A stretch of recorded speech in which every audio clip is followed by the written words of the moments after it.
అది అది ఇదే అని వండి వడ్డించి కొత్త కొత్త లీకులు రాస్తారో వాటిని విశ్వసించకండి.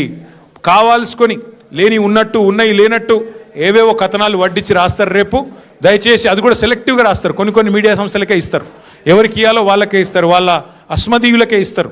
కాబట్టి జాగ్రత్తగా దయచేసి మన వాళ్ళు కూడా ఎవరైనా సరే వీళ్ళు రాసే కథనాలు, వీళ్ళు పెట్టే స్టోరీలు, ఈ cooked up stories, cock and bull stories నమ్మవద్దు. మనం చట్టాన్ని గౌరవించే పౌరులుగా ఎన్ని కేసులు పెట్టినా ఎదుర్కొందాం.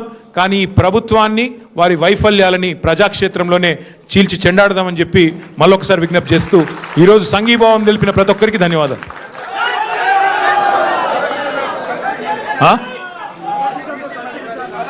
ఇగో మీడియా కథనాల్లో ఎన్ని వాస్తవాలు ఉంటాయంటే ఇగో క్లాసిక్ ఎగ్జాంపుల్.